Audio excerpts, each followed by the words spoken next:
न्यूझीलंडचा संघ सध्या भारत दौऱ्यावर आहे. दोन्ही संघांमध्ये 3 वनडे सामन्यांची मालिका सुरू आहे. या मालिकेतील पहिल्या दोन्ही सामन्यांमध्ये दोन्ही संघांमध्ये तोडीस-तोड खेळ पाहायला मिळाला आहे. मालिकेतील पहिला सामना भारताने जिंकला होता, तर दुसऱ्या सामन्यात न्यूझीलंडने बाजी मारली. त्यामुळे 3 सामन्यांची मालिका सध्या 1-1ने बरोबरीत आहे. दरम्यान मालिकेतील शेवटचा सामना केव्हा, कधी आणि कुठे खेळवला जाणार तेच आजच्या व्हिडिओतून जाणून घेऊ. त्यासाठी व्हिडिओ शेवटपर्यंत जरूर पहा.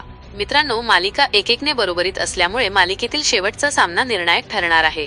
त्यामुळे दोन्ही संघांना मालिका जिंकण्याची संधी असणार आहे. भारत आणि न्यूझीलंड यांच्यातील तिसरा वनडे सामना रविवारी 18 जानेवारीला खेळवला जाणार आहे. हा मालिकेतील शेवटचा सामना असणार आहे.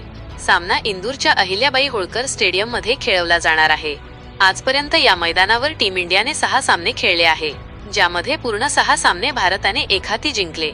स्पर्धेतील तिसरा वनडे चाहत्यांना सामना दुपारी 1:30 वाजता स्टार स्पोर्ट्स नेटवर्कवर लाईव्ह पाहता येणार.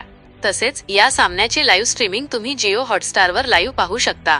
सामना पूर्णपणे फ्रीमध्ये पाहायचा झाल्यास डीडी फ्री डिशच्या स्पोर्ट्स वाहिनीवर पाहायला मिळेल. आजपर्यंत न्यूझीलंडचा संघ भारताविरुद्ध कडवी झुंज देत आलेला आहे. त्यामुळे मित्रांनो, भारत न्यूझीलंड मालिकेतील तिसरा आणि शेवटचा सामना कोण जिंकेल, तुमचे मत कमेंट बॉक्समध्ये जरूर लिहा.